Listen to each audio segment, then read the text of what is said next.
Impact येतोय, आपल्यालाही negative impact येतोय. बरोबर. सध्या हा तणाव आहे. तर मग व्यापाराच्या दृष्टीने इथल्या स्थितीबद्दल आपल्याला नेमकं काय सांगता येईल आणि त्याचा एकंदर जागतिक व्यापार मार्गांवरती म्हणजे हॉर्मुझची सामुद्रधुनी आहेच, त्यासोबत इतर पण असतील. तुम्ही मगाशी आयातीचा उल्लेख केला तसं निर्यातीसाठी आपल्याला ते आवश्यक असतं. तर एकंदरीत या जागतिक व्यापार मार्गांवर म्हणजेच ग्लोबल ट्रेड रूट्सवर याचा नेमका कसा परिणाम झाला आहे? काय होतं, तेल हे खूप महत्वाचं आहे. कारण आपल्याला जे तेल लागतं भारतामध्ये, जेवढे एक 100 पिंप जर लागत असेल दररोज तेल, तर त्यातली 85 पिंप ही आपण आयात करतो आणि त्यातली अर्धी एक पिंप तर याच भागातनं येतात. त्यामुळं तेलाचा किंवा गॅसचा परिणाम तर किचनमध्येही होतोय, उद्योग क्षेत्रातही होतोय, सगळीकडेच परिणाम होतोय.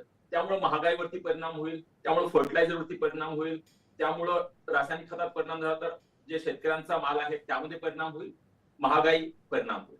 मात्र दुसरा एक महत्वाचा, तितकाच महत्वाचा जो भाग आहे तो म्हणजे निर्यात.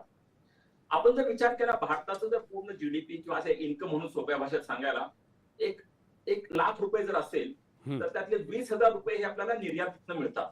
बरोबर.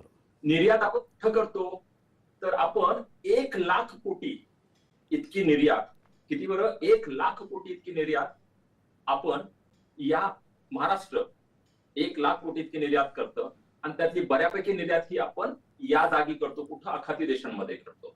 आता ही आखाती देशांमध्ये होणारी जी निर्यात आहे, त्या निर्यातीवरती इम्पॅक्ट आलाय. का? हं, कारण माझी जी जहाजं ऑलरेडी समुद्रात होती, ती जहाजं, म्हणजे माझा जो माल होता, माल वाहतूक होती ती त्या जहाजांमध्ये होती, ती जहाजं समुद्रात ऑलरेडी असतील, तर त्याचा इन्शुरन्स वाढलाय कारण त्याची रिस्क वाढली आहे. ती जहाजं जर आणखी माझी निघालेली नसतील, तर आणखी मोठा प्रॉब्लेम आहे, कारण आणखी त्याची इन्शुरन्स रिस्क वाढली आहे आणि जो माल वाहतूक दर असतो, फ्राईट चार्जेस ज्याला म्हणतात, तो 2 ते 4 पट वाढलाय. बरं, हे सर्व करत असताना मला काही एक्सपोर्ट ऑब्लिगेशन असतात, म्हणजे एक निर्यातदार म्हणून काही दायित्व असतं, काही कंप्लायन्स बर्डन असतात, हेही वाढतायत. त्यामुळे हे सर्व पाहताना यात पॉझिटिव्ह काहीच नाहीये, निगेटिव्ह मात्र नक्कीच आहे. हं, हं, हं. या सगळ्या अशा अडचणी भेडसावत आहेत निर्यातदारांना आणि त्यासाठीच त्यांना दिलासा देण्याकरता